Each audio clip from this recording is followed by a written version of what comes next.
ദുബായിൽ ഫ്രീ ആയിട്ട് പാർക്ക് ചെയ്യണോ? ആൻഡ് നൗ പാർക്കിന്റെ പുതിയ റൂൾസ് ആൻഡ് അപ്ഡേറ്റ്സ് നിലവിൽ വന്നിട്ടുണ്ട്. അറബ് ലെൻസിന്റെ പുതിയ എപ്പിസോഡിലേക്ക് സ്വാഗതം. ഇന്റർനാഷണൽ സിറ്റി, ഡിസ്കവർ ഗാർഡൻസ് പോലുള്ള സ്ഥലങ്ങളിൽ റെഗുലേറ്റഡ് പെയ്ഡ് പാർക്കിംഗ് ആരംഭിച്ചിട്ടുണ്ട്. ഇന്റർനാഷണൽ സിറ്റിയിൽ ഓരോ റെസിഡൻഷ്യൽ യൂണിറ്റിനും ഒരു വർഷത്തേക്ക് ഒരു വണ്ടിക്ക് ഫ്രീ പെർമിറ്റ് ലഭിക്കും. അത് പാർക്കിംഗ് ആപ്പ് വഴി രജിസ്റ്റർ ചെയ്യണം. 60 വയസ്സിന് മേലെയുള്ള senior Emiratis, people of determination, GCC nationals എന്നിവർക്കാണ് പെർമനന്റ് ഫ്രീ പാർക്കിംഗ് പെർമിറ്റ്സ് ഉള്ളത്. നമ്മൾ എക്സ്പാറ്റ് റെസിഡൻസ് ആണല്ലോ. ദുബായിൽ സ്ഥിരമായിട്ട് പാർക്ക് ചെയ്യേണ്ട എക്സ്പാറ്റ് റെസിഡൻസിന് ലോങ് ടേം പെയ്ഡ് പെർമിറ്റ്സ് ഏറ്റവും മികച്ചൊരു ഓപ്ഷനാണ്.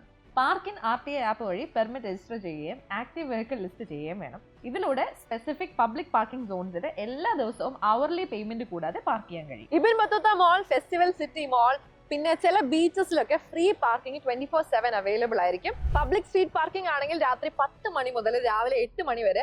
പിന്നെ സൺഡേസിലും പബ്ലിക് ഹോളിഡേസിലും മിക്ക RTA പാർക്കിംഗ് സോൺസ് ഫ്രീ ആയിരിക്കും.